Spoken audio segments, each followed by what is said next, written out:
This is Hidden Killers Live with Tony Brueski, Stacey Cole, and Todd Michaels.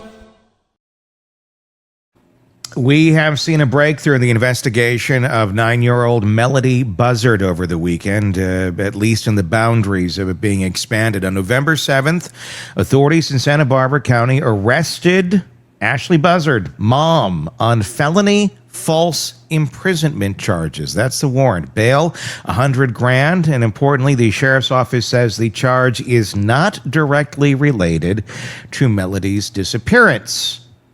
Yet investigators are still following the bizarre trajectory, the road trip from California beginning October 7th. Surveillance showing wigs, an alleged license plate swap of the rental car, and the last confirmed sighting of Melodee near the Utah-Colorado border on October 9th, now more than a month ago. Today we're going to be breaking all this down, what just happened, what it means, and what investigators are going to be doing next. Jennifer Coffendaffer, retired FBI special agent, joining us for the rundown. Let's start back at the beginning here. I definitely want to get to these new developments, but for somebody new, someone who's starting to see this story, walking through the core timeline here from Melodee's disappearance, when she was last seen, when the mother drove the vehicle back without her, and when this new arrest has come down. Let's start back at the beginning. How did this all begin, Jennifer? Well, Tony, let me just go even a little bit further back to highlight the issues that Ashlee Buzzard apparently suffers from. Back in 2000, Melodee, her child of 9 years, and back then would have been much younger, doing the math, was taken away out of Ashlee's authority. And so she was taken away, an uncle watched her. Then fast forward to all sorts of issues concerning after she was returned to Ashlee, issues concerning truancy, basically the school not being able to line up whether she was receiving an education. And specifically, she was supposed to be homeschooled, but in California, they actually do monitor that. So now, August of 2025, school authorities start becoming concerned about where is Melodee. Ashlee, the mother, will not provide any answers. And then on the 7th of October, Melodee and Ashlee embark on a cross-country trip to Nebraska, all the way to Nebraska. That's 1,500 miles, everybody. Pedal to the metal, 70 miles an hour. It's gonna be a 20-hour trip. That's without stops. Then they turn around and come back toward their home in Lompoc, California. Ashlee and Melodee are last seen on video on the Colorado-Utah border on March 9th. Then we have this recent arrest on November 7th, where Ashlee, I should mention the most important point, when she returns, meaning Ashlee, Melodee is nowhere to be found. So she returns home without Melodee. On November 7th, local authorities, not the FBI, and the FBI is very involved in this case, local authorities arrested Ashlee Buzzard on a completely unrelated incident concerning an individual that essentially she wouldn't let leave.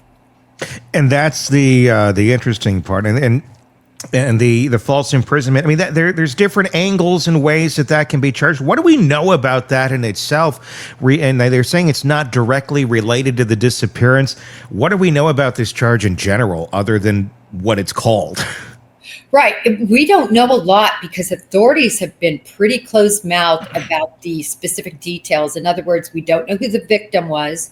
We don't know the exact location it took place, but we know it took place in the county that the sheriff's office had authority, which is her area. So basically the individuals who have been investigating her anyway. But anyway, to generally describe this charge, she did something, meaning Ashlee Buzzard did something that would prevent somebody from leaving a particular location. The bond is set at $100,000, everyone. That is a very large bond. And I think indicative of the fact that authorities are looking at her for this, for the disappearance of Melodee. So this is strategic. They They decided to pursue this, do you think because they wanted to hold her, because maybe she's a flight risk of some sort and they know they're onto something, they're just not ready to arrest her about the disappearance of her daughter, but they had something else and said, let's grab her? Such a great question. You know, we've talked a lot about the strategy here. Why hasn't she been arrested previously? And we talked about the weak situation that law enforcement is in right now concerning what are they going to charge her with. This is a mother that can freely travel. She has full custody of Melodee across country if she wants to. But now law enforcement has the leverage to lock her up. I think they feel like she's not going to lead them to Melodee at this point. And so that was why they chose to go in this direction. Could the charge, I mean, this is just pure speculation at this point as we're trying to figure out, okay, who was she false imprisoning? Could she have been false imprisoning Melodee? That's what I'm wondering about. I mean, being mom, and obviously she's a child, are you imprisoning her? If, say, there was an appointment that she needed to go to or something, could that be related directly to Melodee? Or are they saying that this is somebody else entirely that she was preventing the free movement of? Another great question. This is somebody else entirely. They've made it crystal clear that this does not relate to Melodee. And I want to add to this and say the reason that they chose, in my opinion, to lock her up is because now she's becoming a danger to the community and they cannot risk her being out. And prior she wasn't, but now she's done something, they're locking her up. Do we have any information, or do we know when this charge is based on, like when the false imprisonment would have taken place? Did it take place prior to all of this, prior to her trip with Melodee, where Melodee goes missing? Is this something that would have taken place between her coming back and in this last month of her basically being a free woman and nobody knows where her daughter is? Well, certainly law enforcement, I don't believe, knew about these facts. If they knew about the facts, they would have to put Ashlee in prison, or I mean in jail, in lockup. And that's because she's a danger to the community. They cannot risk that this mother, Melodee's mother, Ashlee, would somehow maybe take another child and go cross country with her.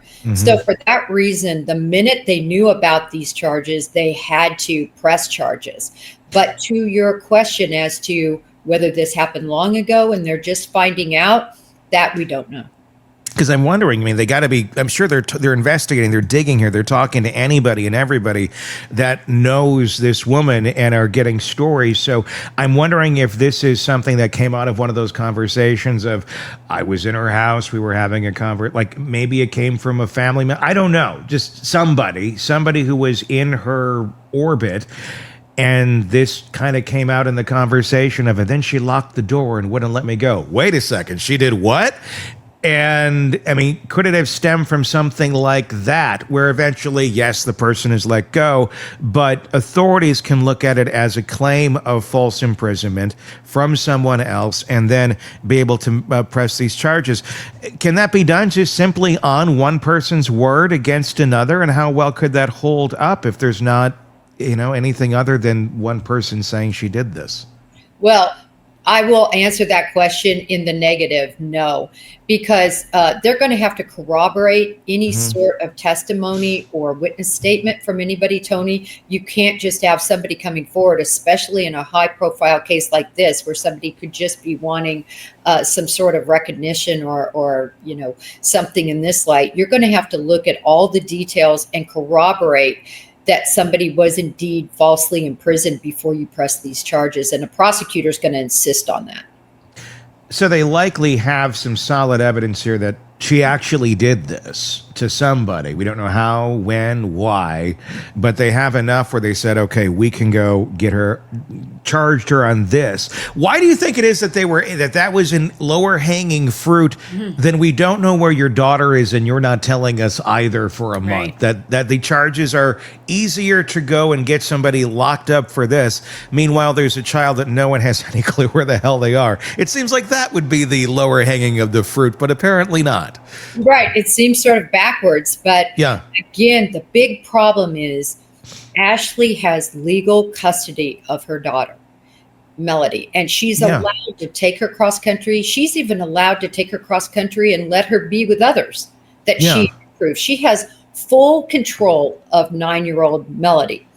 And so what can you charge her with? You possibly could charge a child endangerment charge. We've seen that before in other cases, but it's flimsy, I believe, because despite 2 search warrants being served on her home, one on the rental vehicle, another in a storage unit that law enforcement found, they still don't have enough to charge her related to Melodee. And that's kind of concerning. Is there any sort of legal requirement for parents to produce their child if they have not been seen by anybody within days, weeks? I mean, you look back at the Daybell case, same thing. Oh, yeah, my kids are somewhere else. Well, they never were. So it seems odd to me that we have kids who are just missing and the parent goes, I don't know. And that's okay. It seems like it's okay. Yeah, look, this is the deal. There is a court. It's called a dependency court, and they exist particularly in California. That a judge could call her to answer for the details regarding Melodee, and if she didn't, she could be held in contempt. I've never clearly understood why that route wasn't taken, or if it was taken and the judge just didn't hold her in contempt. The problem with dependency courts is we can't get any of the information because it's all related to minors. Ah, there it is.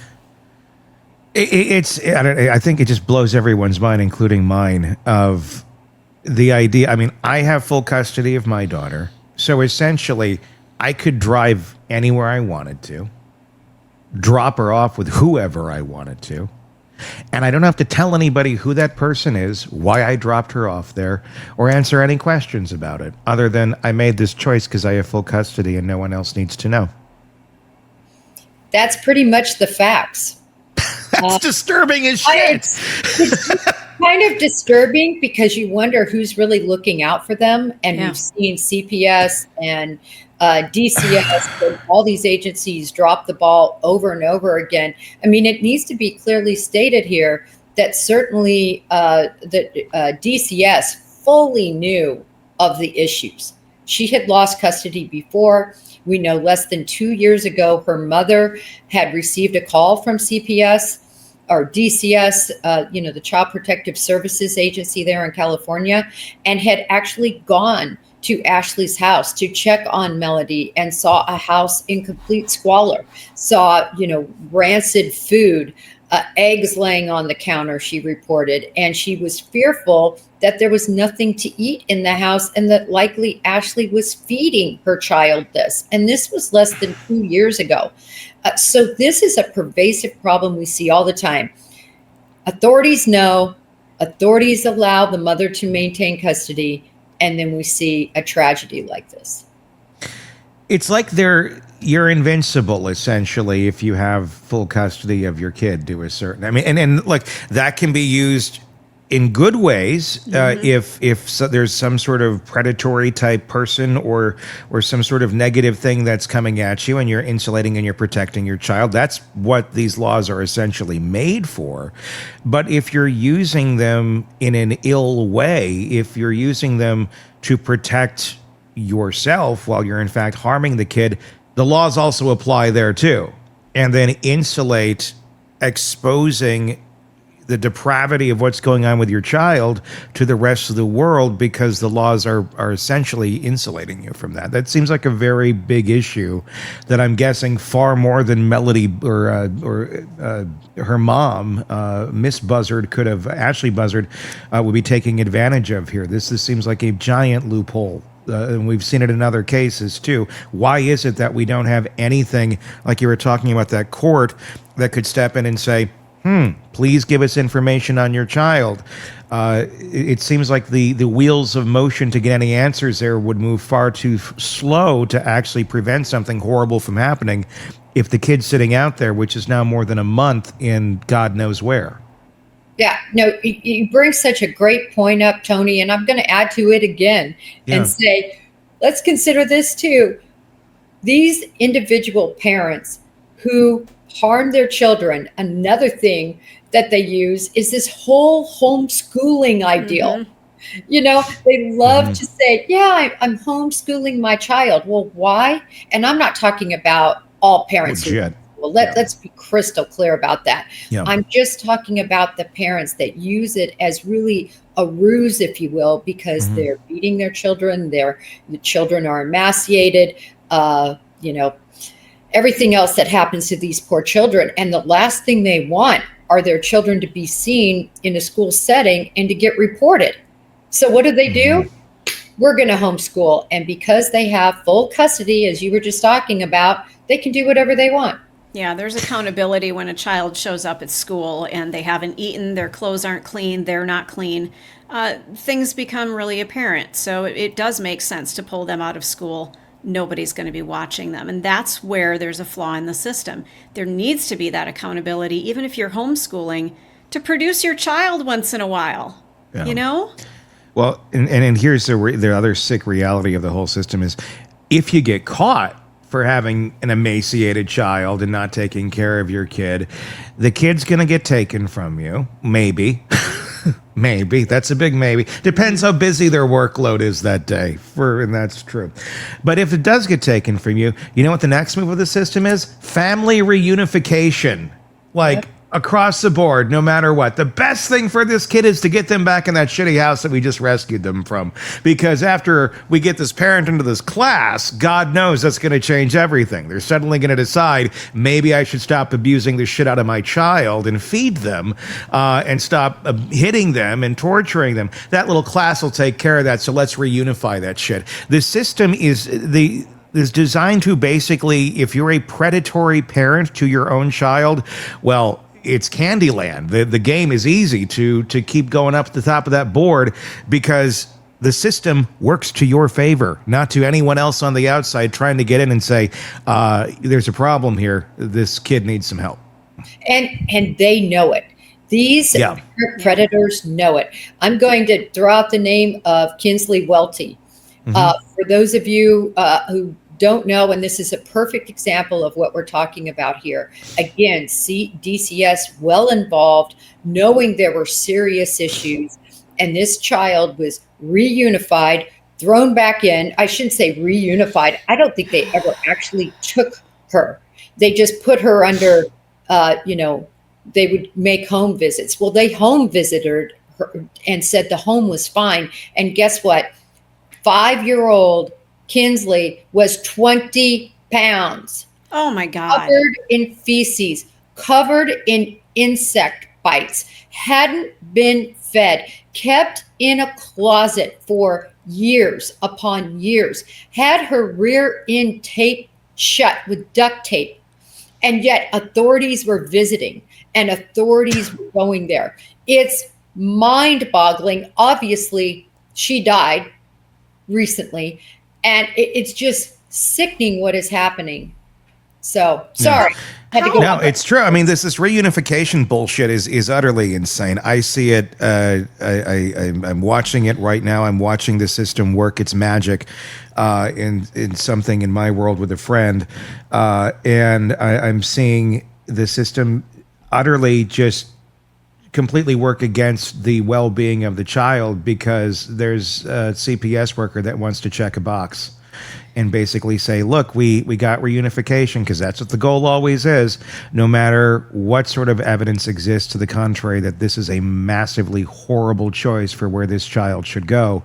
But because the system says reunification is the answer, you have inexperienced CPS workers, you have lazy CPS workers, you have people who are just lifetime jobs and they're there to check the box and get the paycheck. You certainly have wonderful ones too, who do not do any of that and are there for the right reasons.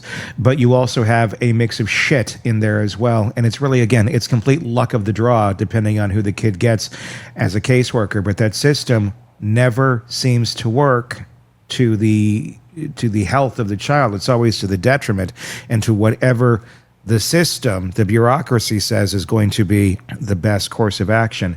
And it's maddening, but it's happening. And most people have zero clue. They think that something's going to step in. I think that's why some people are shocked by this case of how does she not produce the child for a month and she's still free and there's nothing anyone can do? Because the system is working as designed. This is how the system works. If you want it changed, elect different people and change the system. Until then, you can't bitch about it because it is what we have in place, and we don't seem to make this a priority to change it. I just wonder, what is the standard for care for a child? And Jennifer, maybe you can answer this question. If they go in and see a child in the state in which you just described with that horrific case, what is the level, the bare minimum requirement to take care of a child if they can walk away from a child like that and say, everything's fine? Well, they don't see the children in that state because that door is shut, the child is cleaned up, and the child is out, and they're able to view a living room and things look okay. And I can tell you this is a very particular case. I'll make it quick. But on a case I worked, we were on what we call a T3 wiretap over here, right? And I'm listening to these bad guys discuss crime, right? But in the middle of it, the mother has a meltdown and beats the tar out of her kid. I can hear it. I can hear it going on. Like this child, and I think the child was like 3 or 4, and you can just hear the wailing and beating until it stops. I immediately contact CPS. They go out there and they do nothing. Oh, God. Nothing. I provided them, I got permission from the court to provide them the tape so they could hear it for themselves. The whole thing, nothing. Here's a question, and I'm going to keep throwing it out there, and I don't think it's happening, although I don't know. Because CPS is very divided up amongst different jurisdictions, and there's not a one that's universal for our entire country. Every state's a little bit different, and you have every jurisdiction. I'm going to guess that there's several CPS, places out there that are basically just an extension of child trafficking. That they work directly with child traffickers on the down low, behind the scenes, because there's no other reason, there's no other explanation as to why we do not have more reforms on this system in this country, and why politicians are not seeming to make this a priority in any way, shape, or form. You'd think this would be like the best ballot initiative or the best thing to run on. We're going to protect kids. There's all these problems. Here's what they are. We're going to protect the children. Yet that's like never the issue. I've never heard of it on a ballot as being something that should be brought up. Yet it's such a huge issue. Who are we protecting, and why is this system working as directed and doing very little to actually protect the children it's supposed to protect? In fact, it's enabling monsters and basically giving them a buffet of children as to when they want to get who they want, whenever they want. Yeah. I mean, you bring up a very interesting point. In my relationships with CPS, because we work with them all the time, the Bureau, when we go in, we make arrests. Unfortunately, the kids are left with no parents. So the Bureau and other law enforcement agencies interact with CPS and DCS anytime and every time they do arrests. So in that context, great people in some instances that I dealt with, the ones that were terrible, I can tell you they are so cold, so callous, so underpaid, so overworked, so unable to manage what they have that they just really throw their hands up, and they're just trying to make sure that when they go visit the house, they don't come across a dead kid. I mean, and I'm sure and you get that. You get the great ones. You get the ones who are throwing their hands up. But you can also be someone, I guess, who's throwing their hands up that is complicit in enabling other things to go on, or actively being a part of it. And I mean, and there's no repercussions for this. There's no repercussions for the CPS worker that's not doing their job. I mean, and here's the problem too. We don't allow them to do their job either because we don't give them the resources to do it. So it seems the system kind of creates this broken nightmare that never really can function correctly. So you're going to get people and they're going to get burned out that are trying to do their best, that do have the best interests. And then you get a mix of everything else. People who are just, well, I'm checking a box, I'm doing my job. And then ones who know, hey, this is fertile ground for being around children that are already disenfranchised, that could easily be manipulatable or disappear without many people knowing, if any at all. It seems, again, why don't we have any sort of oversight? Why don't we have something more universal? This seems like, when you look at the tracking of children disappearing, it usually there's some sort of interaction here with this system, and the system not working for the favor of the children, hence why they're gone. Well, it doesn't make any sense to me, and it never has, that it's not a federal agency. Yeah. It should be a federal agency. They would get paid more money, have more benefits, possibly even be pensioned, do something that's enticing. And then that way you have the cohesiveness of the programs. Furthermore, if you look at Harmony Montgomery, who, remember, was deceased for years and was given custody to her father, who was a career criminal drug addict living in a car, and you had two different agencies working on that case because he'd go back and forth between two different states, and she just went through the cracks. Nobody really knew where she was for all that time, yet they were sending the checks. Remember, a lot of this is about money. The more, when I worked undercover in the food stamp arena, those moms, they want more and more kids, because more and more kids equal more and more payment, and they can make it go a long way. Most of them were drug addicts. It's an absolute epidemic what is happening with exactly what we're talking about: child abuse, parents abusing them, parents using them for subsistence checks. Subsistence. It's horrible. And we don't seem to have any sort of solution to any of it. What are we seeing in the comments right now, Stacey? A couple of things about Gen Z had originally said, do we think that the daughter could have been in some domestic violence situation and she took her and put her somewhere to keep her safe? But then she retracted and said, well, now that I know the info about CPS, maybe not to my previous comment. And the reason I bring that up is because I've heard online a lot of people saying that maybe there was something in the family going on and the child is being protected somewhere. If that were the case, I would think she would volunteer that information to authorities and they wouldn't be searching for the child. Does that make sense, Jennifer? Yeah, it makes sense. And also the individuals that have her. Like, how long am I enrolling her in school? We all know you have to have shots. You have to have all this information to enroll a child in school. I mean, there's no information right now. And I know this is sad. There's no information that she's alive. Yeah. There's no information out there. And we're dealing with an individual who, in my opinion, is completely unstable. I base that on what her own mother has said, what other individuals around her have said, what the charge she just got, a false imprisonment charge, her actions of putting on wigs, of renting cars, of switching out license tags. This is a paranoid individual who I think and there's always a proximal event before a major move that she made. What are the proximal events? The school was asking about Melodee.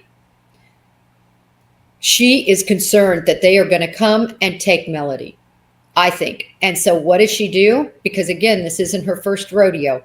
She packs her up, she disguises her, and she takes her across country, turns around and comes back, again, completely illogical. And I just don't think that she gave her to anyone. I just can't imagine she would give up that control. But do you I mean, if you're going, again, we're talking about someone who likely is not operating with a full deck. Right. Did she go and hide her somewhere, or did she kill her and hide her somewhere? I mean, because if you're concerned someone's going to take your child from you, your goal is not usually the death of the child, it's protecting the child. But in some weird control ways, when it's all about control for someone, the most control you're going to have over somebody is if they're dead too. So, I mean, that's the question. I mean, we could be talking about a delusion here of, I'm going to go hide her in the woods somewhere. Literally, Melodee, come here, let's go. We made this little fort. Now Mama's going to go away and you're safe here. God knows. I mean, that could be what happened, or it could be something far worse. And well, we've seen it play out with Lori Vallow. Yeah. Zombies. Zombies. Yeah. It's time for the zombies to die, right? Now, remember, you and I don't believe a word out of her mouth, but I know for many people do. Many people believe Lori Vallow is, several cards short of her deck. I never believed that. I thought this was so manipulative from the beginning so she could have this life with Chad. But nevertheless, if there is something, I think it's much more possible we have something in this situation. It reminds me, Tony, this case, it's Catherine Hoggle. You'll have to look it up. It happened in Baltimore, Maryland, I believe, for sure Maryland, back in 2014, I believe. She finally was charged with murder this year because she pulled this same stunt with her kids. Just, they're gone. And it took 11 years. That's what I was trying to point out. It took 11 years to have this woman charged. And guess what? Now it's going back and forth in the courts as to whether she's competent to stand trial because, she's not a full deck. And that's the problem we have. I think this mirrors that case so much. And you have Ashlee competent enough here where she switches out license plate mid trip. What does that tell you about it too? Oh, first of all, she had to get a hold of license plates. Now, where'd she get those? Actually, it's easy. You can look right now, because I did, on eBay or on Amazon. I looked specifically for New York plates, and they're about $30. Wow. So you could sell your license plates. You could sell whatever on eBay, and Amazon has them too. So that's what I think she did. I think she well prepared for this. This shows me total premeditation, the wigs. In other words, if they get her and charge her, she's not going to have a competency claim because she knew right from wrong because she was sneaking around doing all of this. Why would you put she actually used her legal name to get a rental car. Isn't that just the first line of stupidity here? I mean, we've never said that criminals are smart, but doesn't that just seem like, dumbass? Why would you do that? Well, this is the problem. I tell you, it is harder to rent a car by far than it is to vote. I mean, literally, they ask for everything. Your driver's license. They now. I don't know if you've rented one lately. I rent them all the time. They actually run your insurance now. So if your insurance isn't run, or they run it and they see, as an example, you only have liability, you don't have full coverage, they make you pay for full coverage. They make, it used to just be, I don't want your. Yeah. Now they run you. Wow. So they have rental car companies, I'm sure they've had all sorts of issues with all these stolen cars. Cars are worth so much now. They're so expensive. And so you're not able, most people can't backstop themselves enough to rent a car. So they have to use their legitimate identification. Unreal. Wow. Interesting. Yeah. I mean, it used to be like, you could kind of almost anybody rent a car, but I have not rented one in a while, but, maybe that's for the good. Because without that rental car, we wouldn't know about the wigs. We wouldn't know about, that last footage that we have of Melodee and her. So many questions on this. Where do you see this going in the coming weeks? Well, Tony, a couple of things. One, I think it's very interesting that at the end of October, Ashlee Buzzard was seen going into another rental car company. And in fact, it's been reported as two different ones. She wasn't able to rent a car, probably because there were problems with her credit card, right? We know she's in about $23,000 in debt to another credit card company. So she has problems, couldn't rent that car. My question is, where was she going? And this is always why I never believed she was trafficked. I believe she knows exactly where Melodee is, and she wanted to get in that car and either move her remains or retrieve her. But sadly, because there's been no sign of Melodee, I fear the worst. Yeah. I do too. I do. But well, time will tell. Sometimes we're surprised, sometimes we're not. But making people aware of just how broken this system is, maybe that's the only win we're going to get out of this. But more people need to be aware. Let's go on to another case that is making a lot of headlines and making a lot of people angry enough to go out in the cold and hang out outside the courthouse in Stillwater, Oklahoma, with large signs screaming and yelling. A essay that took place there, strangulation, video evidence, and a plea deal so lenient. People in Oklahoma are outraged. 18-year-old Jesse Butler, once facing nearly 80 years behind bars after allegedly essaying, sodomizing, and using instruments during the assault and strangling a 16-year-old to near death. She had to have surgery. He's walked away with no prison time. Instead, community service, counseling, youthful offender status. How did this happen? Who made the deal? And what messages does this send to survivors, especially the two young women who now have to live in this same small community with this monster? To justice, to the community, what is going on? Jennifer Coffindaffer, retired FBI special agent, with us. Let's walk through the starkest contrast here. An alleged crime so violent and so graphic, coupled with a plea resolution so minimal. By law and practice, how does something like this even come together, Jennifer? Well, how it happens is you have a defense attorney that is working their magic and or has some sort of relationship, which they often do with the prosecutor, right? Whenever you have a prosecution, this is Stillwater, Oklahoma. Mm-hmm. Whenever you have a DA's office, those line prosecutors, they come to know defense attorneys. And through that relationship, I believe, they made the agreement that Jesse would be changed in status. He was initially charged as an adult. They changed it to what we call a YO, a youthful offender status.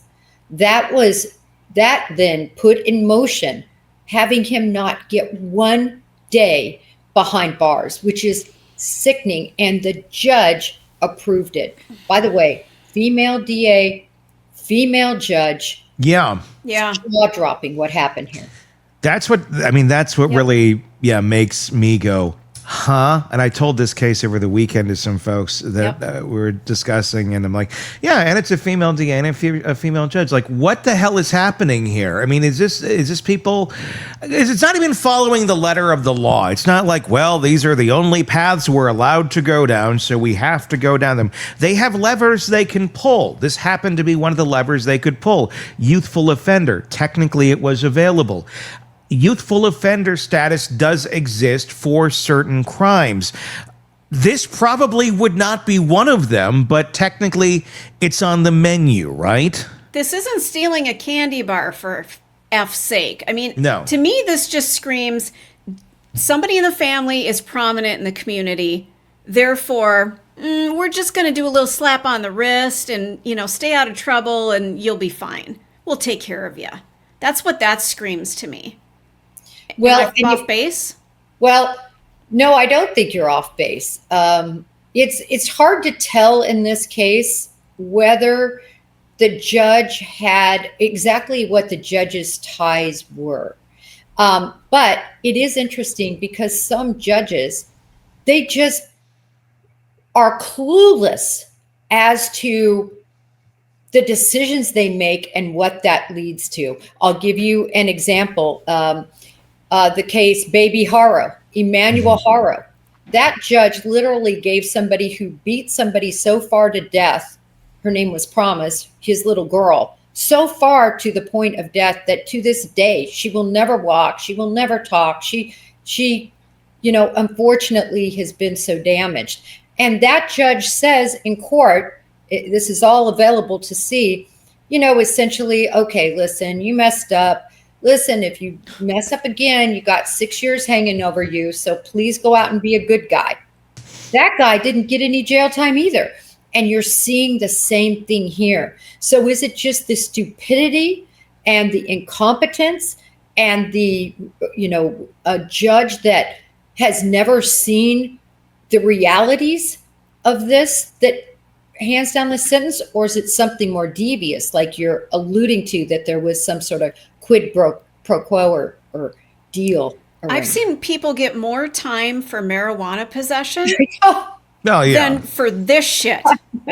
Easily. I'm getting charged up, so I'm sorry. I don't mean to be like, rawr, but seriously, what the F is happening here? No, it's terrible. And in this case too, guess how long he has to serve? Nothing. And when I say serve, no, I mean, but serve under this quote unquote detention. So he's on home detention. Okay. And it's supposed to expire when he turns 19. Well, he's getting close to that already. And what does it say in the order? He can't game, can't be on videos. Isn't it shocking? That's what they're concerned about. And the fact, do you think Mama, who sat on the porch and said, honey, when he was taken off, which by the way, this was so well orchestrated. They ring the doorbell. I know. They're going to be there. That's what made, I think, it's so enraging to everyone. If that police body cam video did not come out, I don't think everyone would be as upset as they are, because we're just seeing just privilege, in motion. Okay, well, we're gonna have to take you down. We're gonna had he been brown, black, or anything other than white and living in that neighborhood, I think his face would have been planted into the concrete of that porch, and cuffs would have been on his ass, and they would have been stomping on his head and kneeling on it and then pulling him out. Not, okay, little boy, let's go here. Did you hit a homer this weekend? It's insane. The kid gloves they handled this monster with. And it was women that were handling it too, which was also like, are you freaking kidding me? I would have kicked him in the nads so fast if I had access to him. Does anyone have any clue the trauma which this kid put these other people through? Or the only thing that can run through my mind on this shit, and I'm not far from Stillwater, it's about a 3-hour drive. I considered driving over there the other day, but I have other shit to do here. Is this level of abuse, this level of depravity, this level of boys will be boys mentality just such a normal part of the culture and mentality that even the women are like, well, boys will be boys? Well, Tony, in this part of the country in Oklahoma, and I was raised in Kansas and Nebraska. Yep. Look, there used to be a philosophy that it was impossible to sexually assault, RAPE, a woman. Yeah. I am not even kidding you. I know. Like, oh, well, she must have said yes, or, she physically let it happen, right? Absolutely. That's what the system is trying to overcome now. That whole mentality, it still exists. Blame the girls. And these girls, I tell you, if I lived in Stillwater or in Oklahoma and that happened to me, I wouldn't want to tell anyone. No. Because it's going to happen. Well, now people are going to come forward. Yeah.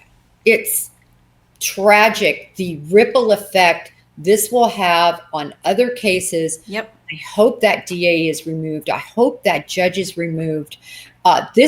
Nobody should be able to stand for this. And it's terrible. Well, and what can be done now at this point? At the end of the day, the order is sealed. The agreement has been made. It is what it is. You can't go back and retry him on this. Now, the odds of him reoffending are sky high. The odds are, it'll probably happen, and it'll probably go down for that after there's another victim. But as of right now, you still got the judge on the bench. You still got the DA. Some of these are elected positions. I think both actually are. Other than voting, what can be done other than scream and publicly shame the living shit out of these people? Right. The bottom line is there's no way to go backwards. That would be double jeopardy. He's already been adjudicated. So there's no way to go backwards. The only way things could change, Tony, is there another victim out there? We know there were 2 victims. Was there any other victims? So, and will they even come forward after this travesty? So that's the only way. But I tell you, a guy like this who enjoys strangling their partner to the point of them almost dying. And for those of you who don't know about strangulation, just within cutting off the carotid, that oxygen to the brain, within seconds. And I teach this in class. We strangle each other. We use belts, ligaments. We use our hands, because I want you to understand that feeling when you're in a controlled classroom for 2 seconds or 3 seconds, right? It takes your breath away. It takes your cognitive ability away, but you're not dead. You're just unconscious. Then you have to continue strangling for a long period of time to actually have somebody become unalived. So when you think about that, that is what brought him his sexual pleasure. This is a Bundy, Hurman type mentality in the making. Yeah, we I want to have know what not the heard hell's the going last on of in this guy. No, you haven't. I want to know what the hell's going on in that home, that this is the monster it created. And I'm not accusing the parents of anything. I'm just saying I want to know what the hell's going on in that home, that this is the monster that was created. And maybe nothing at all. Maybe that's the answer. Maybe that is what was going on in the home. Nothing. And this little piece of shit was left to his own abilities to wander into the online world of all of that and discover, oh, this is what I'm into, or have his brain be tricked into thinking this is what this is like in the real world, as so many idiotic young boys are now. And then they think, oh, strangulation is just part of the act. I mean, the fact that this moron wanted to tape it, too. It wasn't just, I saw this online and I'm 16, 17 and an idiot. It's like, and I want to get it on video. I mean, he's a special type of predator that ain't going to be stopped by a year of let's, go sit in your parents' basement and play Nintendo, or he's not allowed to play Nintendo. He can't do that. He can't play Nintendo. Maybe if it's offline, maybe he has to go to the ones like old school, like he has to play Atari or something that doesn't have an online element to it. But none of this is going to be fixed. I don't know. I mean, it's utterly shocking that this is how they're going to handle it.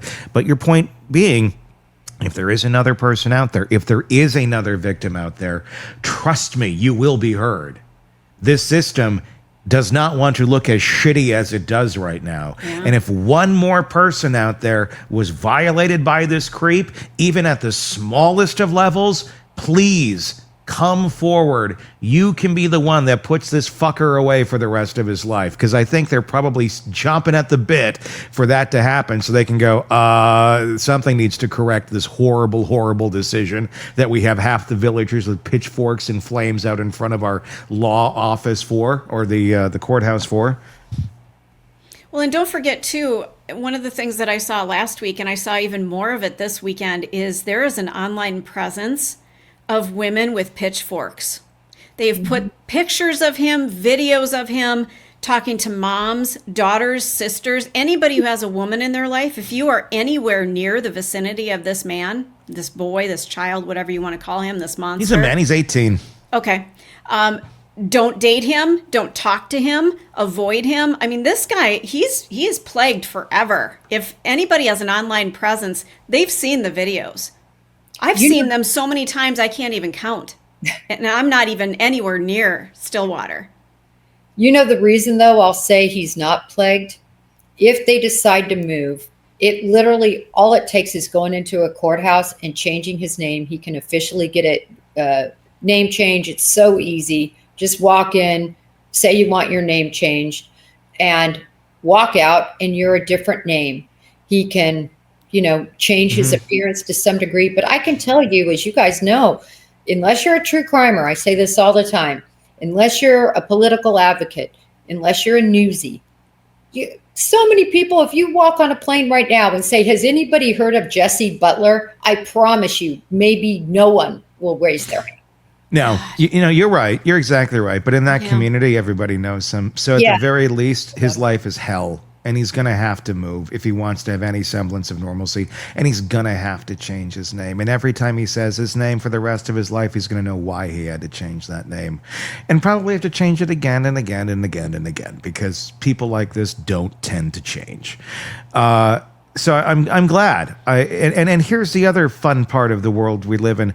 Changing your name doesn't always fix it anymore. No. I mean, the identity, your facial features, all that can be searched. You can do search recognition just on a face. And you're right. He could change his looks. He could get a bunch of Botox, make his eyebrows get really high up, and do true crime for the rest of his life. We've seen that happen.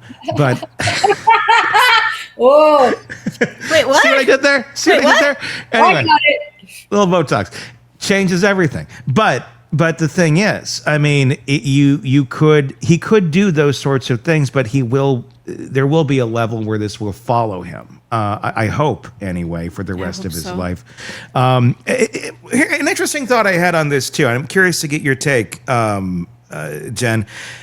Had he gotten some sort of punishment, because I doubt it would have ended up being 78 years. It probably would have been something for being a youth. He would have gotten some time, maybe 5-10 years. Would that have been a better punishment? Because we wouldn't be talking about it. It wouldn't be all over the news. It made world news tonight. I mean, because of the buzz on this, it hit the evening news literally, and cases like this typically don't get there unless there's a lot of outrage. Now, the amount of outrage that is here and that will live forever online when searching this guy up or his image, it's there. None of that would have been there had he actually gotten some sort of punishment. And I'm not saying 5 to 10 years is reasonable. I think full 78 would have been fine. But something. Yeah. I think he would have had a better chance of going on and living a somewhat normal life after that. After this shit show, again, change his name. He's going to have to go somewhere else. That's going to be about the only way to live any sort of semblance of normalcy. A couple of things. First of all, poor baby. He has to change his name. Poor baby. He's not going to want to have this look. He's going to have to hit a tanning booth. I mean, the bottom line is this kid, we haven't stopped seeing him. I will bet a lot that he will reoffend within the next couple of years. Yep. That's all I'm going to even give him. I don't even know if I'm going to give him that. And this is what's really terrible. My understanding is, because, did you know this? He is actually, as long as he makes it another year or so, I don't even think it's a year left, he's going to get this expunged from his record. Oh my God. Did you know that? He will be expunged, and he will not have to be on a sexual registry. I don't get. When you look at the whole picture of this, how this judge and this DA has worked to cause this monster to be able to be out and victimize others, it's mind-boggling. And I'm glad everybody is so shooken up about it. Everybody needs to look at the record of the DA and the judge as well. Yeah. There's a lot of leniency in this department. Who else did they do this to? And people like that. I mean, other than, again, I and it's weird because it's like, I don't believe like public shaming should be our modality for fixing problems, but I feel like, well, if the system's not working, this seems to be all that's left. And unfortunately, that seems to be where we're sitting on this, other than another victim coming forward and saying, this fucker did this to me too, which if you're out there, please do. And you will be believed. Trust me. If anyone's going to be believed right now, you hold all the power in the world. Yeah. Other than that, is there any other thing that could happen here? Could we see any sort of federal charges be brought against him for this, since the state has obviously been derelict in their duty in handling this? Yeah, unfortunately, I see no federal charge that would fit these parameters. He didn't cross state lines. Mm-hmm. Again, these girls, he was involved with them, at least initially, for months, one, a year, other, and then these sorts of horrible, violent acts began against them. and they had the courage to go forward. And those girls are now going to live a horrible life of counseling, of issues, of neck issues. She had to have surgery, of God knows other issues that they might have. Remember, instruments were used, sodomy. He didn't cross state lines in this incident, but he was on the baseball team. And I don't know if they play outside of Oklahoma. I don't know how they're set up. I don't know nothing about this team. Some do. Some play, interstate wise into different teams and things like that. Just saying, I think that might be something to look at if anyone's looking to investigate this case and look at, did he cross a state line on one of those trips? Were they ever, sometimes if you're staying overnight, you're staying at a hotel. A lot of times it's just the team together, but sometimes they're able to, I don't know. I'm just saying there may have been opportunities where he may have crossed state lines. And if you're doing this sort of shit on the regular, it's not unquestionable that you might be doing it across state lines on the regular as well. Mm-hmm. Well, and like you said, because this has blown up, in terms of the media, and that's what the wonderful thing social media and mainstream media can do, bring eyes on issues like this. Maybe somebody will come forward, like you said. I think it's something to look at. If you've seen this monster, if you had any interactions with him in the state, without a doubt. If you're outside of the state, even better, because that's where it can become federal territory, because you're crossing state lines and he's doing that sort of shit. So, and I'm not saying this with glee if someone was violated by this monster, but I'm saying you have the power to take one down and basically hit a home run right now. And just literally, not trying to make a pun of a sport, but you can knock one out of the park and knock him out of the park too. So he can't do this to anybody else, because guess what? He's on deck to do it again right now. Oh, and he will. We'll be doing stories about him. Somebody in our comment section, Rose City, said, we will read about him when he becomes a serial killer. We will have a channel about him in years. Start one right now. Let's get the audience prepped and primed. We've been following him since he was doing this. Who would have ever thought? It's a crazy case, and another one where the system absolutely failed and has left everyone going, how do we fix this? Jennifer Coffindaffer, as always, thank you for coming on and giving us your insight. You guys let us know your thoughts in the comment section on YouTube. Be sure to check out Jennifer's channel, Break the Case, wherever you get podcasts, and also on YouTube, where you can check out her podcast as well and her coverage of this and many cases as well. Break the Case with Jennifer Coffindaffer. Go and find that. Until next time, for all of us, I'm Tony Brueski. We'll talk again real soon. Want more on this case and others? Then press subscribe now and don't miss a moment of true crime coverage from Tony Brueski and the Hidden Killers podcast.